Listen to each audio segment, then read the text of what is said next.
Olá, turma! Bem-vindos à nossa nona videoaula da disciplina obrigatória do Departamento de Economia, História do Pensamento Econômico 1, da Faculdade de Economia, Administração e Contabilidade de Ribeirão Preto, Universidade de São Paulo. Eu, como vocês sabem, sou o professor Ricardo Luiz Chaves Feijó. Como sempre, em algum ponto da aula, eu indicarei uma questão que deverá ser respondida pelo aluno e encaminhada por e-mail no prazo de uma semana. Vamos à aula? Muito bem. A temática é continuação da videoaula anterior. Estamos abordando a escola, vamos chamar assim, mercantilista, tá? Essa corrente de pensamento econômico, tá? Que antecedeu o nascimento da economia como ciência no século XVIII. Então, essa escola do século XV até pelo menos começo do século XVIII é conhecida como mercantilismo. O mercantilismo, pelo fato de ser uma corrente com vários autores, que pertence a vários países e que durou por séculos, passou por uma evolução, passou por um processo de transformação, de aprimoramento, de amadurecimento das ideias, de mudança na forma de pensar. Então, nessa aula, eu quero caracterizar o mercantilismo nessa perspectiva, tá? Com uma sucessão de pensamentos, tá certo? Então, é o que eu chamo aqui de etapas do pensamento mercantilista. Bom, então, o começo desse período, portanto, século XV, é caracterizado pelo chamado Renascimento, né? Um momento em que a Europa conhece um renascimento intelectual. Ela trava novamente o contato, né, com as antigas culturas, principalmente a cultura grega, tá? E a Europa, a partir de então, ela volta a incorporar fortemente os antigos valores estéticos, intelectuais, culturais dos gregos antigos. Isso certamente impulsionou o pensamento em várias áreas, em especial no pensamento econômico, né? Veja, os economistas, ou se é que se pode chamar assim, né? Quer dizer, os pensadores de questões econômicas dessa época não avançaram muito em relação à análise teórica abstrata oferecida pelos padres escolásticos, né? Ok? Eles não eram, quando se debruçavam na temática econômica, esses pensadores mercantilistas não eram muito afeitos a longas teorizações, a construções muito abstratas. Eles tinham um enfoque mais pragmático, mais aplicado, tá? E além disso, veja, eles não estão mais no contexto da Idade Média. A maneira de interpretar a vida econômica agora é outra, né? A sociedade agora não é aquela rígida hierarquia estamental, moldada por um tipo de paternalismo cristão, como nós vimos nas aulas anteriores, nas videoaulas anteriores. Agora, nós estamos diante dos estados nacionais, de uma outra realidade política, de estados centralizados e fortes, né? Portanto, o contexto é outro e a maneira de interpretar a vida econômica muda como reflexo disso, tá?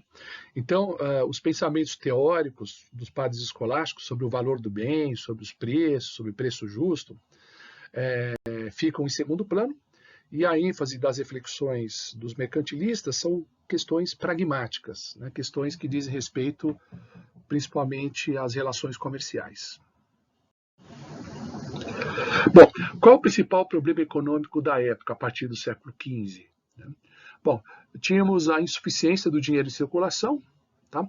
A economia se desenvolvia, né? Mas a oferta de metais preciosos não acompanhava, né, o aumento do comércio, o aumento das mercadorias, né? Então, quando cresce o número de mercadorias e o meio circulante não acompanha esse crescimento, começa a ter um problema muito sério, né, de deflação, de falta de liquidez para as trocas, tá certo? Então, a própria falta de dinheiro estava emperrando o aumento do comércio, a circulação das mercadorias. Mas, não por acaso, é a época das grandes navegações, né, no século XV e século XVI, e as grandes navegações tinham como um dos principais objetivos exatamente encontrar o metal precioso, que era tão necessitado para o funcionamento da economia europeia desse período. Então, com a exploração do ouro das colônias, né, dos metais preciosos, ouro e prata principalmente, então ocorre um grande afluxo de metais preciosos, tá? Que é muito bem-vindo, né, para a economia europeia e resolve esse problema da ausência de abundância de meios circulantes. Tá?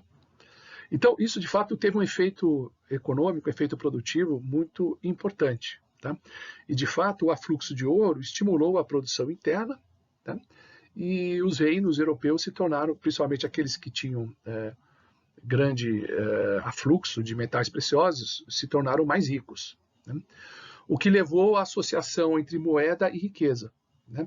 Não que a moeda em si fosse riqueza, mas a moeda ela estimula a atividade econômica e, portanto, por esse mecanismo, a moeda gera riqueza. Tá? Então, a maior oferta monetária estimula as economias, né? O que ocorreu nessa época, né? Principalmente porque a economia europeia vinha trabalhando abaixo do pleno emprego, quer dizer, não há pressões inflacionárias, pelo menos de início. Começa a aparecer a partir do século XVII, mas nos séculos XV e XVI não havia pressão inflacionária, tá certo? O que havia era deflação e falta de meio circulante. Então, o fluxo de metais preciosos, vindo principalmente da América, foi extremamente oportuno e favoreceu o desenvolvimento da economia europeia. Muito bem. Então, os primeiros autores mercantilistas, tá, do final do século XV e século XVI, acabaram fazendo uma associação um pouco simplista, tá, entre moeda e riqueza. Né? A crença é que a moeda levaria automaticamente ao aumento da oferta de bens reais na economia, um aumento da produção, né? Um aumento da oferta, portanto, um aumento de riqueza. Isso era considerado um reflexo mais ou menos automático. Tá? Então, a variável-chave, né, para estimular a produção, a economia, era a injeção monetária, era o metal precioso. Portanto, essa concepção mercantilista do século XVI, conhecida como bullionismo, né, acabou confundindo moeda com riqueza. Tá? Veja, de fato, a moeda produzia riqueza, quer dizer, não é tão ingênuo assim essa constatação, tá certo? Não que a moeda em si fosse riqueza, mas ela estava associada à produção de riqueza, porque era um meio circulante que era escasso. Né? Então, a descrição dos bullionistas como pensadores econômicos ingênuos não é exatamente isso, porque eles tinham razão no contexto da época. Né? Porque, de fato, a escassez do meio circulante era a grande barreira para a expansão econômica. E havia outros fatores reais, e nós já vimos, né, desenvolvimento do comércio, desenvolvimento da agricultura, que favoreceram a expansão econômica. Faltava o meio circulante. Então, com o meio circulante, a economia pôde se expandir. E os bullionistas associavam moeda com riqueza. O que não era ingênuo, o que não era tão simplista. Então, quando se lê o livro 4 da Riqueza das Nações, de Adam Smith, em que ele faz uma descrição crítica da perspectiva mercantilista, muitas vezes ele não faz inteira justiça. Tá? Ele acaba passando uma visão um pouco caricata dos pensadores mercantilistas, como se fossem pensadores ingênuos. Tá? Então, com base na crença bullionista, que associava a moeda com riqueza, então o receituário econômico que decorria dessa crença era no sentido de defender, né, todo tipo de medida que contribuísse para o acúmulo de ouro e prata dentro das fronteiras do reino, dentro das fronteiras de determinado Estado nacional. Então, os bullionistas, eles interpretam, né, o comércio internacional nessa perspectiva. Né? É um meio para a aquisição de metais preciosos. Então, o que o país deve buscar no comércio internacional é acumular ouro e prata. Então, os bullionistas vão defender todo tipo de medida restritiva, que pudesse resultar em aumento das entradas de metais preciosos. E todo tipo de medida que criasse barreira à saída de metais preciosos do reino. Tá? Então, eles viam no comércio internacional um benefício associado à entrada de metais preciosos. Eles não viam o comércio como uma oportunidade de especializar as produções nacionais, né? De forma que quando cada nação explora suas vantagens comparativas, todas se tornam mais ricas, né? Isso está muito claro no século XIX, tem lá a teoria das vantagens comparativas de Davi Ricardo, que prova de uma maneira muito convincente que o comércio internacional é um jogo de soma positiva, ou seja, onde todas as nações podem ganhar. Tá? Aqui, o comércio é visto como um jogo de soma zero, digamos assim, quer dizer, o que um país ganha, o outro necessariamente irá perder. Eles não veem a perspectiva do comércio como um estímulo para a produção de todos os países, né? Que todos os países se beneficiam da especialização trazida pelo comércio internacional. Tá? Então, é simplesmente um jogo de soma zero, o que um ganha, o outro perde. Tá? Eles não percebiam o comércio internacional como um processo criador de riqueza para todos os países envolvidos nele. Tá? Então, por conta dessa visão estreita, digamos assim, né, os bulionistas irão defender uma fórmula bastante simples, que consiste em proibir toda exportação de ouro e prata, manter o estoque interno de metais preciosos, tá? Reter, quer dizer, ampliar esse estoque, tá? E utilizá-lo, né? Ou seja, fazer com que esses metais circulem. Tá? É importante eles circularem, porque ao circular é que o ouro e prata vai estimular o fluxo de mercadorias e, portanto, a produção. Tá? Então, a importância do estoque de metais preciosos não é para que ele fique parado, entesourado, não, é para que circule. Tá? Inclusive, os mercantilistas dessa época irão defender um conjunto de medidas obrigando as pessoas a circularem o ouro e a prata. Tá? Então, as pessoas elas são impedidas de reter ouro e prata, impedidas de confeccionar adornos com esses metais preciosos, impedida de entesourar na forma de poupança, tá? Porque os mercantilistas viam a utilidade do ouro e da prata na circulação, como meio de circulação. Vejamos alguns autores mercantilistas desse período. Eu vou apenas citar e comentar uma ou outra ideia desses autores. Tá? Primeiro, eu cito economistas espanhóis, né, que escreveram a favor dessa fórmula bulionista de reter ouro e prata e fazer o metal precioso circular dentro do reino. Eu cito aqui Luiz Ortiz, que publicou em 1588 um livro chamado Memória ao Rei para impedir a saída do ouro. Então, o título já diz qual é a intenção da obra, né? Muito depois, um outro economista espanhol chamado Antônio Serra, que era um médico, escreveu em 1641 o seu breve tratado das causas que fazem abundar o ouro e a prata num país onde não há minas. Então, como o título já indica, então é a ideia de ganhar, né, de acumular ouro e prata por meio do comércio internacional, né, com uma balança comercial favorável para o país. Dessa forma, esse país, mesmo que não tivesse minas de ouro e prata, poderia acumular ouro, ou seja, abundar o ouro e a prata, né, no interior desse país. Agora, no caso da França, eu cito Barthélemy Laffemas, que foi um burocrata do rei Henrique IV, tá? Que publicou em 1602 um tratado intitulado Como se deve permitir a liberdade do transporte do ouro e da prata fora do reino e conservar por tal meio o nosso e atrair os estrangeiros. O título já diz tudo, né? Esse título barroco, longo, explicativo, diz qual é a intenção do autor. Tá?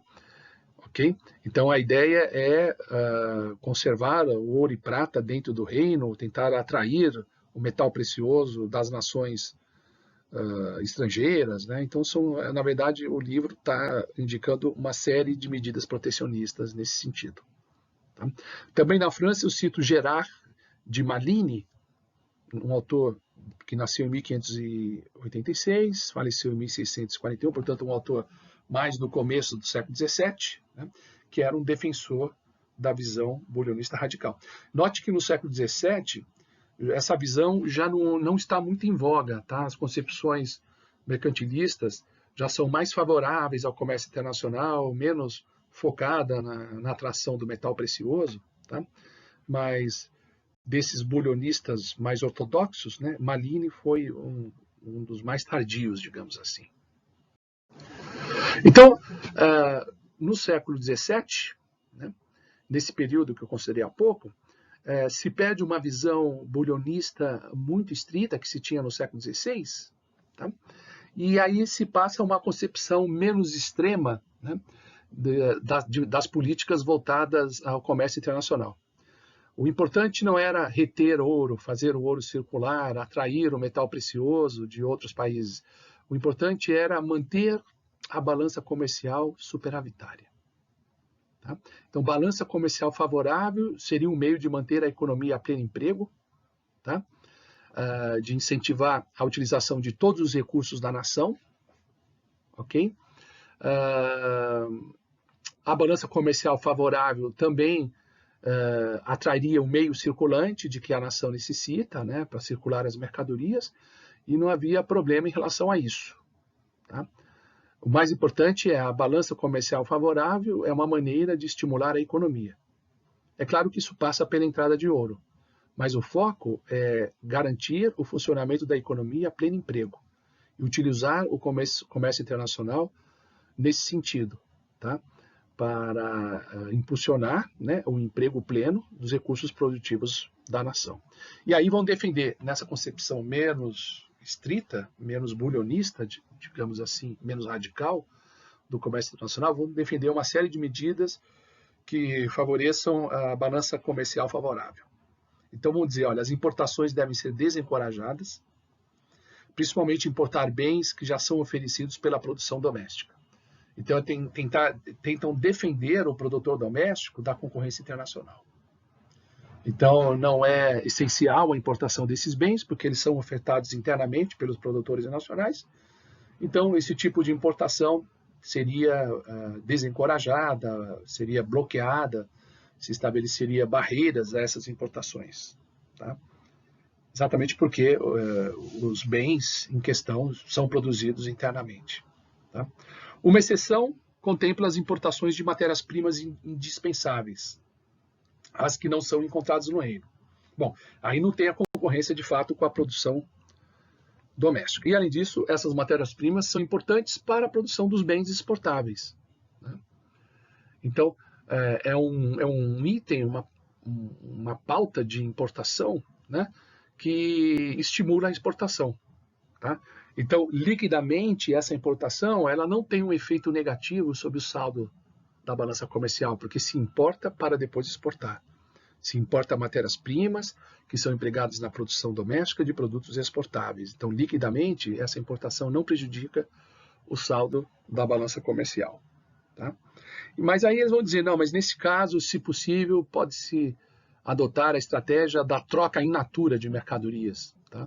Então, ao invés de transferir o ouro para o exterior, se possível, poderia trocar certas matérias-primas por outras matérias-primas, por exemplo, que o país tenha em excesso, que um outro país deseje, por exemplo. Então, eles vão defender a troca in natura para estes casos como uma maneira de evitar a saída de metais preciosos. Embora a ênfase, como eu disse, não é o acúmulo de metal precioso, mas a balança comercial favorável. Então, eles vão, ao mesmo tempo que defendem medidas, barreiras à importação, eles vão também apontar uma série de medidas econômicas que visem estimular as exportações. Então, vão pensar em vários meios que poderiam incentivar as exportações, fazê-las crescer. Por exemplo, subsídios, restituição de impostos aos exportadores, o uso de monopólios comerciais nas colônias, né? Estabelecer mercados cativos aos produtos nacionais nas colônias do país em questão, tá certo? Como eu disse, desestimular a exportação de matéria-prima, quer dizer, não só deve-se importar matéria-prima quando ela for essencial, buscando a troca in natura, como comentado no slide anterior, mas desestimular a exportação de matéria-prima. Tá? Fazer com que esses insumos produtivos sejam utilizados na produção da manufatura doméstica. Tá? Já que os bens finais valem mais que os bens intermediários. Então, você agrega valor, né, na produção doméstica. Então, para o benefício do saldo da balança comercial, é melhor exportar produtos que têm muito valor agregado. Então, exportar bens finais, né, contribui de uma maneira muito mais decisiva, né, para o saldo positivo da balança comercial do que exportar matérias-primas. Tá? Então, essa é a meta, né? Atingir balança comercial favorável, superávit positivo da balança comercial, exportações maiores que as importações. Com isso se garante um fluxo de entrada, um fluxo líquido de entrada de ouro e prata, tá? E não se precisa nenhum tipo de restrição direta, né, ao fluxo de metais. Então basta garantir o superávit da balança comercial, né, que se tenha assegurada a entrada líquida de metais preciosos. Tá? Então, e o importante é o fluxo comercial, tá? Traduzido nas contas da balança comercial, né, que registra todas as transações do país com o resto do mundo. E eles olham também esse fluxo comercial no longo prazo. Tá? E também a questão do ouro é o fluxo, eles buscam um fluxo de entrada, né, uma entrada líquida de ouro, também numa perspectiva de longo prazo. Quer dizer, uma eventual saída de ouro hoje pode, na verdade, estar assegurando uma entrada líquida. Né? Depende do tipo de compra feita. Por exemplo, se é a aquisição da matéria-prima para a manufatura de um bem exportável, quer dizer, tem uma saída de ouro na compra dessa matéria-prima. Se não for possível trocar por outra matéria-prima, né, a troca in natura, se for uma troca em espécie, né, utilizando ouro como meio de pagamento, isso não necessariamente significa a sangria, né, a diminuição do estoque de ouro do país, porque isso pode estar associado a uma futura exportação que vai atrair novamente ouro para o reino. Tá? Então, olha o fluxo comercial e o fluxo de metal precioso numa perspectiva de longo prazo. Bom, o que se pode concluir dessas análises? Né? Seriam cínicos interesses? Seriam simplesmente favorecer grupos, né, lobbies, né, grupos comerciais poderosos que se acercaram do rei? Tá? Bom, quais são os interesses em jogo? Tá? Bom, a balança comercial favorável que eles defendiam levam a maximizar as reservas metálicas do país. Né? Esse é o primeiro ponto. Né? E aí, com essas reservas de ouro, ela garante o meio circulante para essas economias, né? E também garante, digamos assim, né, um pecúlio, né, que os países podem usar em momentos de guerra para financiar expedições, também dá uma segurança para o país, significa o aumento do poderio do país, do reino, né, do rei, né, tá? do poder político. Né? Então é uma maneira de garantir, né, a força desse poder político. Tá? E, ao mesmo tempo, né, a medida visando ao superávit da balança comercial cria uma série de medidas protecionistas que favorecem grupos empresariais específicos. Tá? Então, são grupos de comerciantes que acabam sendo favorecidos por essas medidas, né, que ganham muito, que oferem grandes lucros com essas barreiras criadas pelo rei, né, influenciado pelas políticas, pelo pensamento mercantilista. Tá? Mas, em geral, as mensagens mercantilistas falavam do bem da nação. Tá? Elas não diziam que aquilo era o interesse de um grupo específico de comerciantes ligados ao rei. Tá?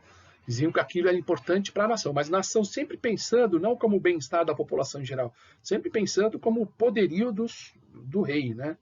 Tá certo? É a força do monarca, essa perspectiva eles tinham.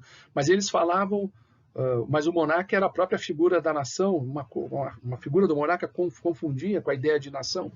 Então eles podiam falar que eles visavam o bem da nação com essas medidas, né? Sem deixar muito claro os grupos de comerciantes que seriam favorecidos por essas medidas protecionistas. Né? Então, nesse sentido, havia um certo cinismo, né, da mensagem protecionista, né? Da mensagem mercantilista de cunho protecionista. Né?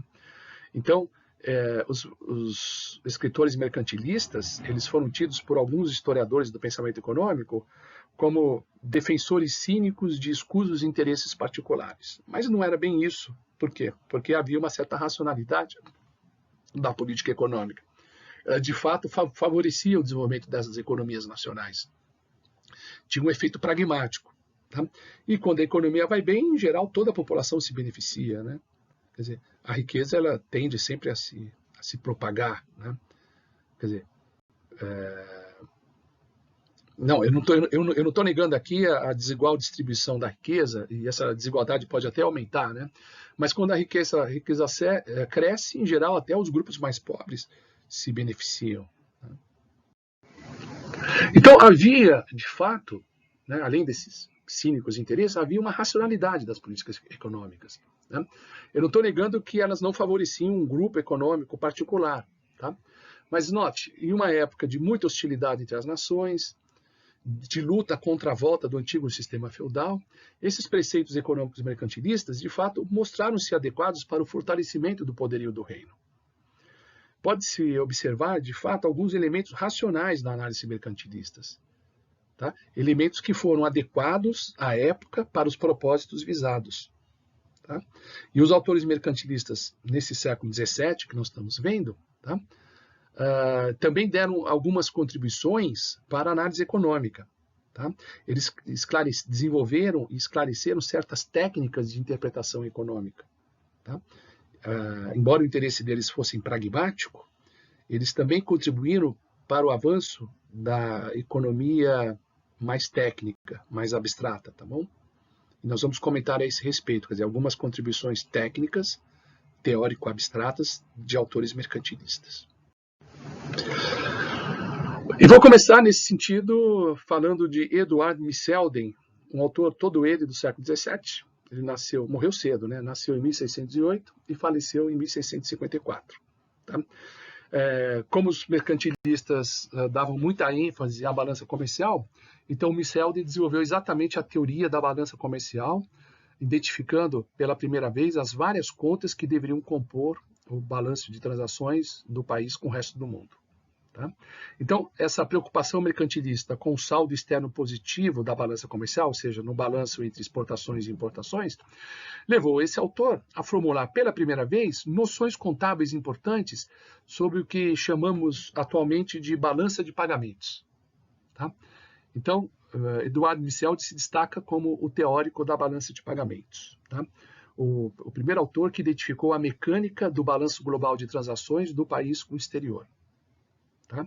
E mais do que isso, ele mostrou os mecanismos de transmissão, né, dos saldos da balança comercial com a política monetária doméstica. Ou seja, ele indicou que as transações do comércio internacional afetariam a política monetária, afetariam os preços, etc. Então, ele entendeu um mecanismo que ligava a balança comercial, tá, com a oferta de moeda e com a política monetária, moeda e juros em geral, da economia nacional. Tá? Para entender a relação dos fluxos comerciais do país com o resto do mundo com os fluxos financeiros, tá? E com a política monetária do país, ele concebeu, Miselden, né, esse economista, ele concebeu um balanço de transações multilaterais, né, do país com o resto do mundo, descrito por meio de 5 contas básicas.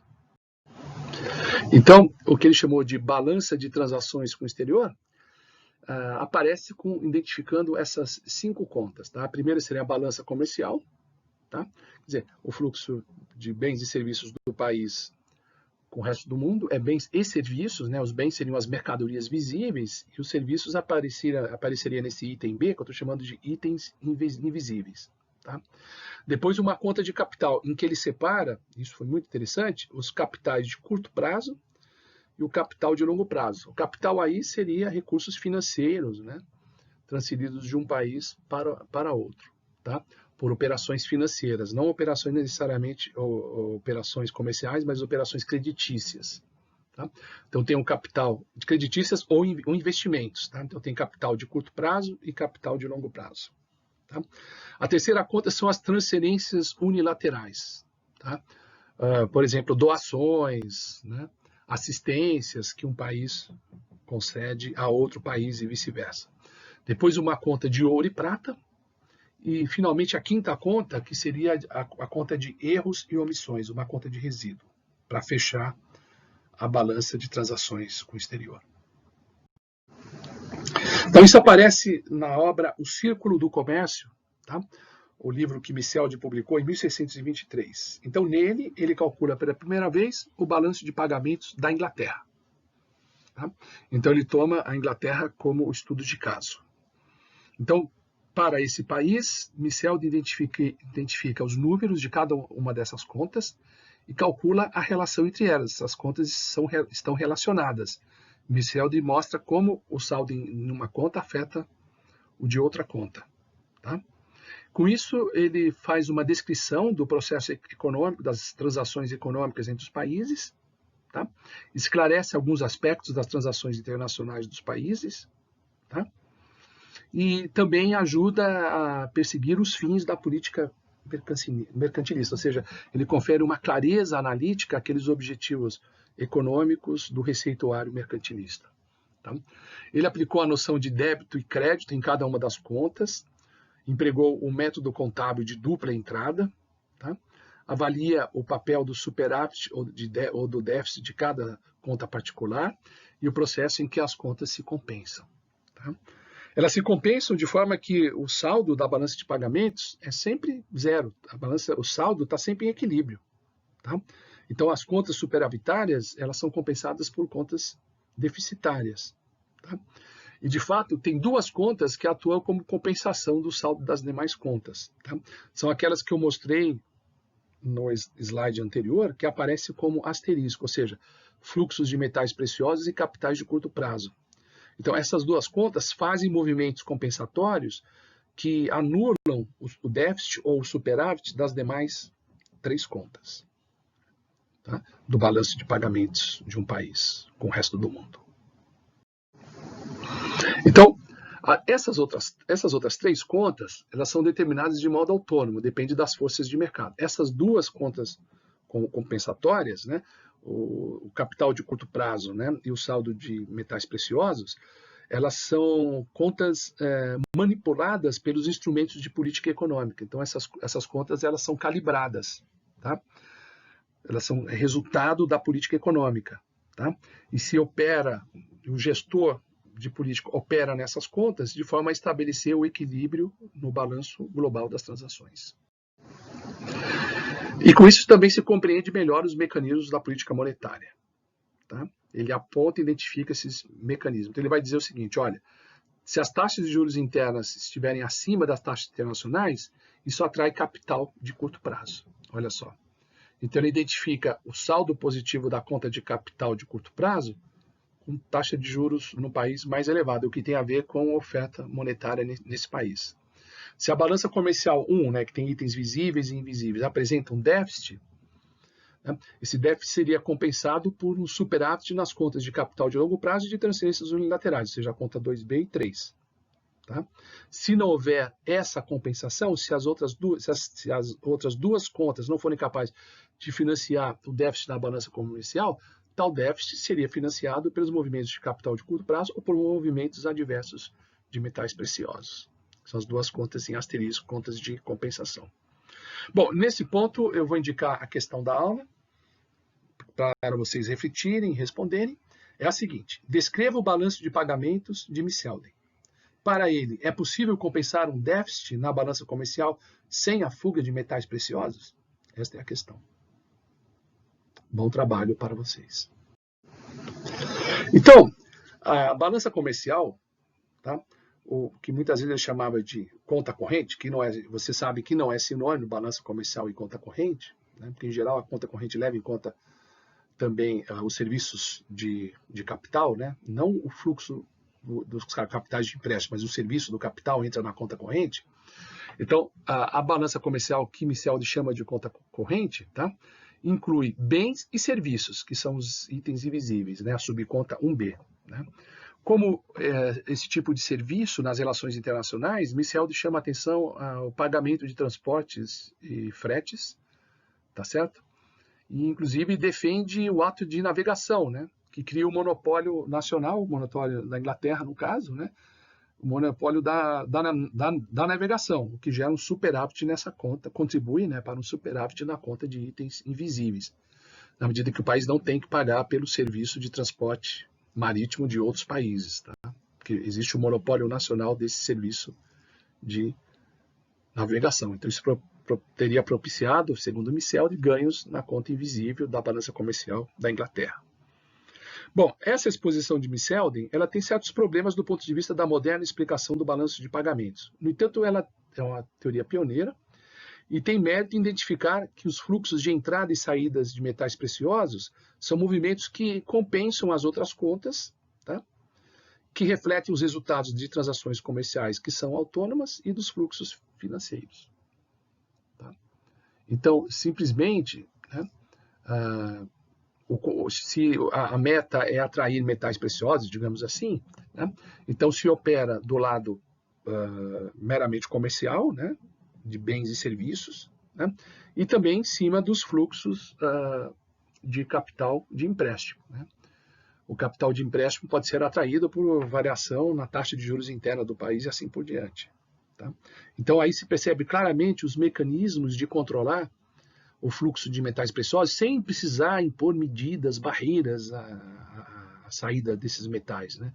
Simplesmente operando nas outras contas da balança, do balanço de pagamentos do país. Então, a boa compreensão do balanço de pagamentos deu uma sustentação, tá certo? As propostas mercantilistas, tá? Da longa série de restrições que afetavam o montante e a composição do comércio internacional. Né? Então, a análise do balanço de pagamentos de Miseldin mostra, né, como se obter um superávit constante, tá? E como atrair metais preciosos para o reino. Tá? E também reforçando novamente, né, que o acúmulo de ouro e prata estimula a oferta doméstica de bens e serviços, né, e que leva ao enriquecimento do reino, né, que é a perspectiva mercantilista que, para as condições da época, eram basicamente corretas. Então, veja que os mercantilistas tocam em tema de comércio internacional e de política monetária. Então, pode-se falar numa teoria monetária mercantilista. Tá? E, de fato, ao longo desse século, ou seja, entre o século XV e pelo menos a primeira metade do século XVIII, né, as teses monetárias, as teorias monetárias do mercantilismo foram se desenvolvendo. Tá? Inclusive, deve-se levar em conta que no século XVII, a Europa assiste o fenômeno da inflação, né? A inflação associada ao grande afluxo de ouro e prata que inundou o continente, né, vindo das colônias americanas. Então, os mercantilistas vão se debruçar nessa questão, por exemplo, explicar a causa da inflação. Tá? Muitos mercantilistas vão associar isso à adulteração das moedas, né, pelo poder público, a capacidade dos reis de criar moeda com menor conteúdo metálico, né, o que seria um aumento do meio circulante, né, sem correspondência direta com o estoque efetivo de ouro e prata. Veja que esse estoque já estava aumentando, né? Isso já levaria a um aumento do meio circulante. Mas como havia a moeda dinheiro, né, ou a unidade monetária estabelecida pelo rei, né, e também o conteúdo metálico das moedas poderia ser alterado pelo rei, isso poderia fazer aumentar o meio circulante ainda mais do que a oferta disponível de ouro e prata nesses países. Né? Então, ao reduzir a quantidade de metal em cada uma dessas moedas, pode-se injetar mais meio circulante nessa economia e, obviamente, isso vai ter efeitos inflacionários. Os mercantilistas começam a perceber essa relação, né, da adulteração do conteúdo metálico das moedas. Mas também tem o fato de que a oferta de moeda, a oferta de ouro e prata, com o afluxo vindo da Europa, vindo da América para a Europa, se torna maior, né, o que por si só tenderia com o tempo a gerar uma pressão inflacionária, mesmo que o conteúdo metálico das moedas não fosse alterado pelos reis.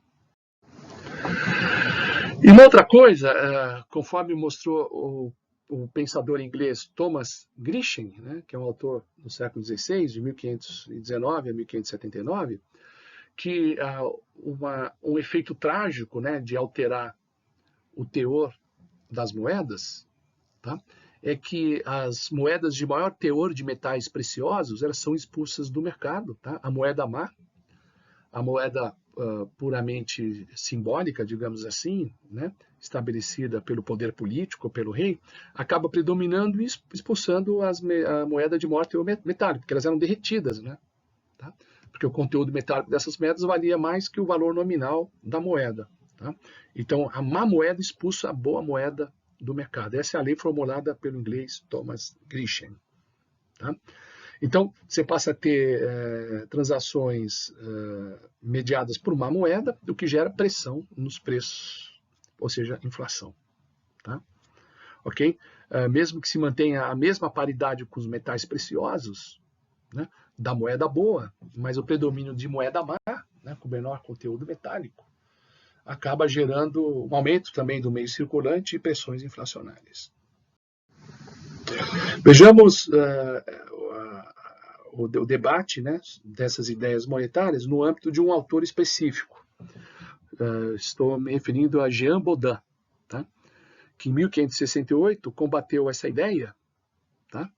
Dizendo que essa ideia, né, de que a adulteração do conteúdo metálico das moedas, né, que leva ao aumento do meio circulante e pressão inflacionária, o Bodin ele vai dizer o seguinte: olha, o afluxo de metais preciosos explica a alta dos preços independentemente da adulteração das moedas. Tá?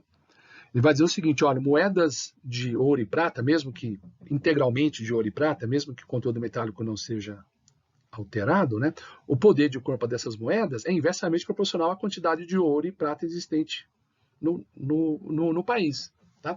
Então, o excesso de oferta, como em todas as mercadorias, faz baixar o preço dessa mercadoria, em especial a mercadoria ouro e prata. Né? Então, o afluxo de metais preciosos vindo da América aumentou a oferta de metais preciosos na Europa. Isso que explica a queda no valor do ouro e prata. E mantida a mesma denominação monetária, né, a mesma moeda nacional, com o mesmo conteúdo metálico, isso também diminui o valor da moeda nacional, o que significa aumentar os preços. Tá? Então, haveria uma relação, né, do fluxo de metais com a oferta de moeda e com os preços. Mas o mecanismo, né, em que a expansão monetária, né, a injeção de moeda na economia afeta os preços, chamado mecanismo de transmissão, né, de moeda a preço, não era muito claramente identificado. Vocês vão ver no curso de HPE1 a longa história e todo o debate que segue. Isso é visto em HPE2 também, né, o mecanismo de transmissão. Né? Vocês vão ver a famosa teoria quantitativa da moeda, né, que moeda afeta preços, mas a questão é de que forma, né, como a moeda se transmite aos preços. Isso ainda não era bem compreendida no século XVI. Tá? Mas a tese, né, essa tese de que a moeda afetando o meio circulante afeta preços, isso vai aparecer de modo muito frequente no debate econômico do século XVII. Tá? Mas ainda se mantém nessa época a importância, a ideia que defende o acúmulo de metal precioso no país, né? Isso sempre seria benéfico para a economia, né? Muitos autores ainda não tinham percebido que o melhor é que haja uma quantidade de metal precioso adequada, né? Adequada como meio circulante, ou seja, que seja proporcional à quantidade de mercadorias, né, que são ofertadas e que circulam nessa economia. Né? Que a moeda é importante como meio circulante, garantindo liquidez na economia, portanto facilitando os fluxos das mercadorias, mas que a partir de uma certa quantidade ótima, né, a moeda já não seria funcional, não levaria ao aumento da riqueza produtiva, a riqueza do lado real da economia. Então, nesse sentido, a moeda não estaria mais associada com riqueza, estaria associada com pressões inflacionárias, que não é riqueza, certo? Então, isso não é claramente percebido no século XVII pela maioria dos autores, mas alguns autores como Jean Bodin começam a perceber isso, né? Que é melhor se falar em quantidade ótima de moeda e não associar sempre moeda à riqueza. Então, começa a se perder essa ilusão da moeda, a ilusão de que a moeda é riqueza, tá? E começa a se preocupar mais sobre a relação da moeda com a produção real. Tá? Os mercantilistas começam a investigar mais esse aspecto, que não tinham explorado muito isso. Tá? Muitos autores mercantilistas ainda estavam presos à ilusão monetária, né, de associar riqueza, tá, a moeda, ao dinheiro em circulação, sem se deter num aspecto inflacionário, né, do dinheiro em excesso circulante, né, quando há excesso de meio circulante. Tá? Então, há muitos avanços associados aos estudos de Bodin, né, mas ainda falta desenvolver uma teoria monetária, que é um tema de autores mercantilistas do começo do século XVIII. Tá? Ainda falta um avanço na teoria monetária, no pensamento mercantilista. No século XVIII, sim, né, se desenvolve uma compreensão teórica mais clara, certo? E se percebe que não se pode atrair indefinidamente meios monetários para o reino, moeda e meios monetários para o reino, porque o influxo constante da moeda vai inflacionar os preços domésticos, né? E ao inflacionar os preços domésticos, inclusive, vai reduzir a competitividade internacional do país, porque os produtos do país ficam mais caros e ficam mais caros também para o comprador externo, né? Então, reduz a competitividade do país. Então, é a ideia do mecanismo de Hume, né? O mecanismo do padrão ouro, né? Tá? Então, quando entra um país superavitário que atrai muito metal precioso, também produz inflação, né? O que acaba reduzindo a competitividade desse país, e aí ele deixa de atrair tanto metal precioso, né? Então, o próprio fluxo da moeda entre os países vai equilibrando as balanças comerciais, né? A superavitária tende a ficar deficitária, deficitária superavitária. Então, é um balanço automático produzido pelo fluxo de metal precioso. Eles não compreendiam ainda isso, né? E se passa a ter uma compreensão clara a respeito no século XVIII, principalmente com David Hume, inclusive. Então, esse mecanismo foi identificado, esse mecanismo do padrão ouro, né? Esse mecanismo automático, né? De equilíbrio das transações comerciais dos países sob o regime do padrão ouro, foi identificado por David Hume e pelo John Locke. Tá? Então, esses dois autores percebem, né, ou identificam o mecanismo que interliga moeda e preços. Né? David Hume e Locke são os dois maiores filósofos da língua inglesa. Tá? David Hume de 1611 a 1776, tá? E John Locke de 1632 a 1704. Portanto, são dois autores, né, do século Locke é da transição, né, entre o século XVII e o comecinho do século XVIII, né, e o David Hume é um autor do século XVIII, né, de 1711 a 1776. Veja que ele morreu no mesmo ano em que o amigo dele, o Adam Smith, publicou A Riqueza das Nações, né, e o Locke é um autor de transição, é mais um autor do século XVII do que do século XVIII, tá? Ok? Então, esses autores são os primeiros, né, os precursores da teoria quantitativa da moeda, tá? Que diz que a moeda afeta diretamente os preços, né, mas há um mecanismo de transmissão, né? O efeito da moeda sobre o preço pode ser atenuado se houver variações na demanda monetária, de modo que as pessoas retenham moeda por menos tempo, ou seja, se houver mudanças na velocidade de circulação da moeda, né, ou na velocidade de giro da moeda. Quer dizer, a velocidade de giro afeta o mecanismo de transmissão da moeda para os preços. Então, eles percebem a relação, a importância também de olhar a velocidade em que a moeda circula. Ok? Outra coisa que pode afetar a relação direta entre oferta monetária e preços, e inflação, portanto, é o crescimento econômico, né? Mas a expansão do lado real da economia, né, a expansão do volume de produção da economia, permite acomodar expansões monetárias sem pressão inflacionária. Tá? Ok? Então, as políticas mercantilistas, né, elas perseguem esse objetivo, né, de levar ao crescimento sem pressão inflacionária. Tá? De fato, quando a economia está abaixo do pleno emprego, né, o aumento de circulação de moeda, né, estimula a economia, tá certo? Se ela estiver de fato circulando, né, se não há retenção do mercado, a moeda de fato ela é um estímulo para a transação, para as transações econômicas e para o aumento da produção e a expansão econômica, tá certo? Mas isso deve ocorrer sem pressão nos preços. Tá? Então, a moeda ela deve ser injetada no sistema, né, de forma a estimular o lado real da economia e não provocar pressão nos preços, pressão inflacionária. Então, veja que a política mercantilista, monetária, não era irracional, tá certo? Ainda falta uma base teórica mais sólida para interpretar, principalmente a questão do crescimento econômico, né? Aliás, que foi a grande contribuição de Adam Smith no século XVIII é construir um tratado que tem como tema central o crescimento ou a riqueza das nações. Então faltava uma teoria sobre a causa da riqueza das nações, como a Smith vai propor depois, tá? Porque a moeda por si só não ocasiona o crescimento econômico, tá? Ela pode gerar, quer dizer, não se compreende, quer dizer, muito bem quando a moeda gera inflação, quando ela gera crescimento econômico, quais as condições para o crescimento econômico, né? A moeda é condição necessária, mas ela não é condição suficiente para o crescimento econômico, tá? O crescimento econômico tem uma outra explicação do lado real da economia que deve ser compreendida a partir da divisão do trabalho, do aumento da produtividade, da expansão dos mercados, etc. Tá? E, de fato, o crescimento econômico desse período é explicado por tudo isso, né?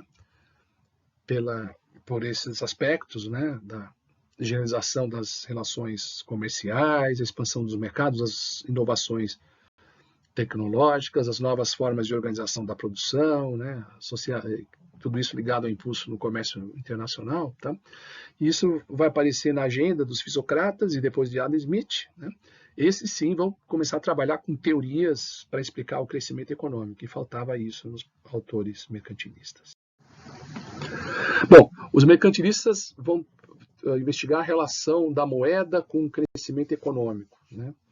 Sem levar as causas internas, intrínsecas ao crescimento econômico, sem explorar isso, simplesmente pensando nas causas monetárias do crescimento econômico. Eles vão dizer o seguinte, olha, a moeda facilita as trocas, facilita o comércio, amplia o comércio, facilita o escoamento da produção, e isso leva ao crescimento econômico.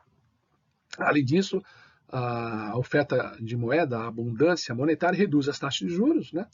Que resulta na expansão dos empréstimos bancários e estimulando a produção e o comércio. Então, tem um efeito de meio circulante, né, que estimula as transações, e tem um efeito financeiro que reduz as taxas de juros, né, e com isso a expansão de moeda gera crédito, né, gera recursos, né, para a economia.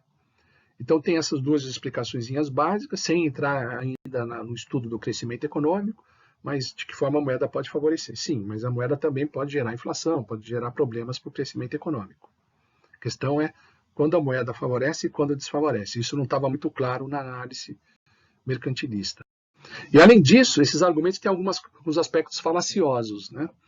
Então, por exemplo, a moeda beneficia a troca, sim, mas se houver estabilidade dos preços, né? Excesso de oferta monetária pode gerar inflação, o que prejudica as trocas, né? Então, até um nível, até uma certa quantidade, as moedas beneficiam as trocas, depois elas podem prejudicar, né? E o argumento das taxas de juros, né, tem que olhar também, que está olhando a taxa de juros só do lado da oferta monetária, tem que olhar o lado da demanda por moeda, né? Tá? Que a taxa de juros é determinada, como mostrou Keynes, né, pela oferta e demanda monetária, taxa de juros do mercado monetário, né? Isso é uma discussão que a gente faz em HPA2, alguns olham a taxa de juros do mercado de fundos emprestáveis, oferta e demanda de poupança, outros olham a oferta e demanda de moeda. Mas na perspectiva keynesiana, de olhar as taxas de juros como fenômeno monetário, precisa observar o lado da demanda monetária, tá? Que tem a ver com a expectativa de rentabilidade dos investimentos, uma série de variáveis psicológicas por parte dos agentes financeiros, né? Então, não é só olhar a oferta monetária, dizer que a fluxo de moeda leva a queda da taxa de juros, pode ser que isso não ocorra, dependendo do comportamento do lado da demanda monetária. E, finalmente, tem o grande William Pitt, né, que é considerado um dos pais da economia. O verdadeiro pai da economia é Adam Smith, né? Mas William Pitt é o pai da economia aritmética, tá? De fato, ele deu contribuições para a compreensão da formação das taxas de juros, tá? A análise da formação dos juros na economia em Pitt, ela é mais aguda, né? É mais penetrante do que na maioria dos escritores da época, tá bom?